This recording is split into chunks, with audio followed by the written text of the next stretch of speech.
guys, it's Pat. In today's video, I wanted to share my digital note-taking system. Similar to a lot of people, I used to write my notes using pen and paper.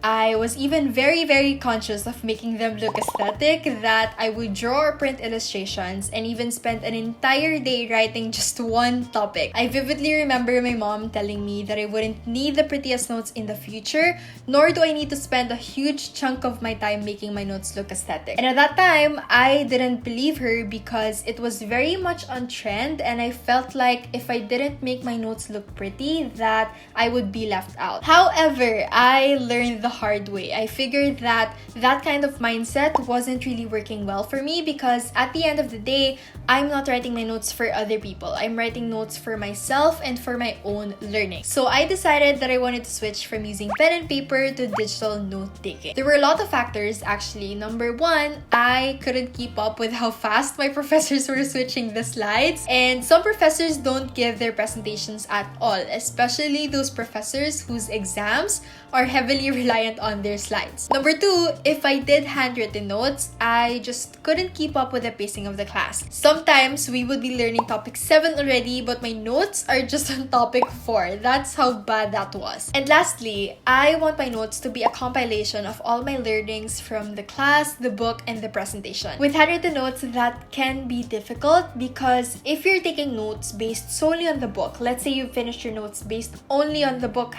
and then you transfer to the PowerPoint presentation, you might want to add that information to a certain section in your notes, but you can't because it's already handwritten. So in classes that are heavy on concepts, not much on computations, I rely on digital note-taking.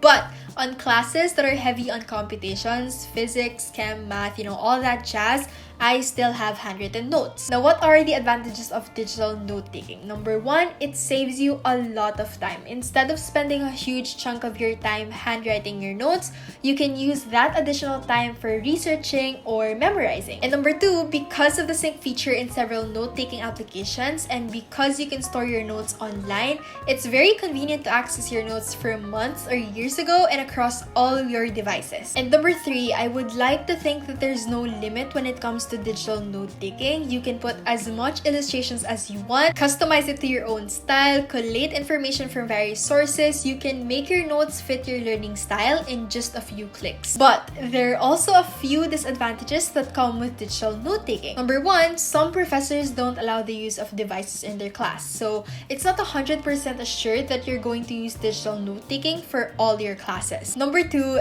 there is a risk of losing your notes. Of course, there are inevitable instances when the application, or worse, your laptop or your device crashes and you lose your notes. And lastly, it's easy to have your social media on the side, your Netflix on the side. Distractions are available to you because they're just on your devices. So if you're planning to switch to digital note-taking, you might want to evaluate all of these first, just so you're not gonna regret your decision halfway through. So before I show you my digital note-taking system, here's a flip through of my binder.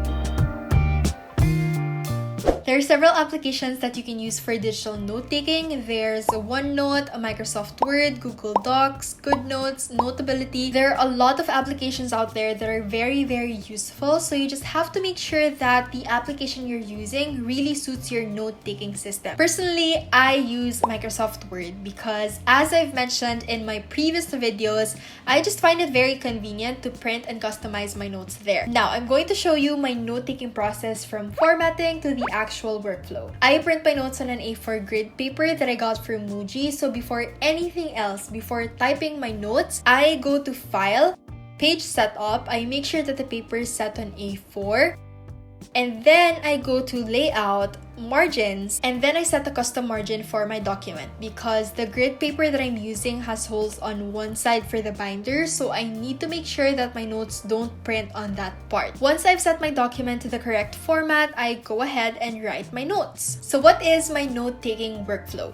First off, I get an overview of all the materials that I need for my notes. If I need to gather my notes from the book, the presentation, or the discussion, I make sure that I get an overview of all the materials first, just so I know what information I need from that specific material. If I already have lecture notes, I just copy and paste that to this document and add the information from the book later on. But if I don't, if I'm solely basing my notes on the book and on the presentation, I place my document side by side the file. There's already a built-in feature on your Mac that allows you to split your screen by just dragging your cursor on the green button of any window. So once I have that, I write the chapter's heading in the font Volkswagen first. I also like to insert a horizontal line as a divider for the chapter and the content. For the subheadings, I insert a table and then I change the color to gray because when I change it to something colorful, I know that I'm gonna have the urge to change that every single time I see it. So just to keep things simple, I like to keep it in gray. After that, I just type in the subheadings in that chapter, and once I have that, I go ahead and write my notes. For the important terms, I change the color to red. I barely use highlighters for my notes because I want the important terms to be as vivid as they can be. If there's a topic that I don't understand, and if I understand it better with illustrations, I just screenshot the illustration from the book and insert it as a picture on my document. After one material, I proceed with the other materials for the class. So if I'm done taking down notes from the book, I just open up the presentation or the lecture video and add the concepts that weren't in the book. So that's basically my workflow, and here's a snippet of my note-taking process.